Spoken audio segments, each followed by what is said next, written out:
Benjamin Sesko, because there is a battle ongoing between Newcastle United and Manchester United. Both clubs are aware of the conditions for the exit of Benjamin Sesko. Now Newcastle ready since last week to present their project. They already approached the players' camp to introduce their idea, their vision, and they are prepared to pay what it takes to sign Benjamin Sesko from Red Bull Leipzig, also in terms of contract and transfer fee. But at the same time, there is also Manchester United in the race, interested in the player, presenting their project as well. Man United made contact in the recent hours also to be informed on the final conditions of the deal after the gentleman agreement between Šeško and Leipzig on the exit conditions. So Newcastle pushing, Man United also in the race. Benjamin Sesko's future is going to be very interesting in the next days. Benjamin Sesko, who's been linked not only with Arsenal but with Manchester United as well for the last 3 seasons or so. Now, the interesting thing about this is the director of recruitment at Manchester United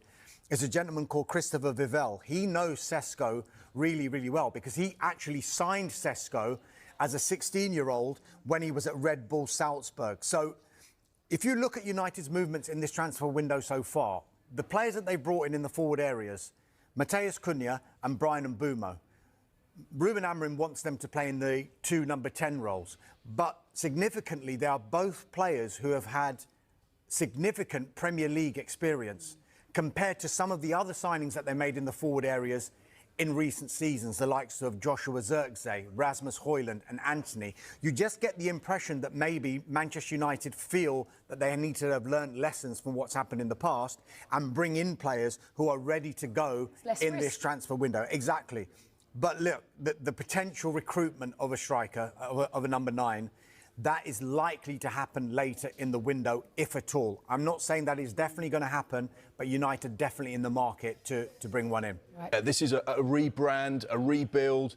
Ruben Amorim really putting his DNA on this Manchester United attack over the course of this summer. It's going to be an expensive rebuild as well. We know Benjamin Sesko, another player of interest, the 29-year-old at Aston Villa, Ollie Watkins. Manchester United are exploring a potential deal for someone who has 3 years left on their Villa contract. This will have no effect on Rasmus Højlund and what they decide to do with him or his future. But as of yet, it's important to point out there has been no club-to-club contact between Villa and Manchester United.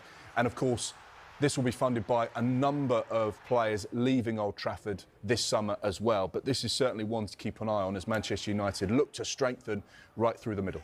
And Victor Osimhen has been linked with a move to Old Trafford this summer. How likely is that one looking?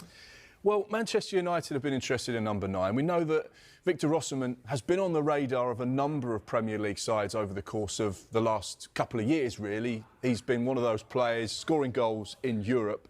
Things haven't worked out at Napoli. Spent last season on loan at Galatasaray, where he scored 26 goals in 30 league games. He got 6 goals in 7 appearances in the Europa League as well. There has been a persistent link with Saudi Arabia. One other thing coming from our Sky colleagues in Italy is that Juventus are considering making an offer to Napoli for the 26-year-old. That's if they get confirmation from his representatives that he would be willing to go to Juventus. If he gets a green light, then they will approach Napoli for club-to-club talks about potentially doing a deal. Be interesting to see if that sparks any interest from Premier League sides, because we know there are a number of teams, Arsenal in the market for number 9, Chelsea possibly in the market for number 9, depending on what happens with Nicholas Jackson. We know that Manchester United are in the market for number 9, Liverpool possibly, Newcastle possibly. Now, the thing about Victor Osimhen, big player, big personality, big wages. United have been following Sesko for years, and with the new project underway at Old Trafford, the timing seems perfect to make their move. Ruben Amorim is said to be a big admirer of Sesko's physicality, movement, and aerial dominance, qualities he believes are essential to implementing his aggressive attacking style at United. The 22-year-old fits Amorim's tactical system perfectly, and internal discussions suggest the Portuguese manager is pushing hard for the club to bring him in before the window closes. Reports from Germany confirm that Sesko's release clause is estimated to be between €70 million and €80 million, which becomes active this summer. United are carefully monitoring the financial situation, knowing that any deal of this scale may depend on player sales or restructuring existing contracts. Amorim is confident the board will back him if key conditions are met. Sources close to the player reveal that Sesko is keen on a move to the Premier League but wants assurances over playing time and role in the squad. With Amorim offering him a leading role at the heart of United's new-look attack, the club currently has the edge over other interested sides.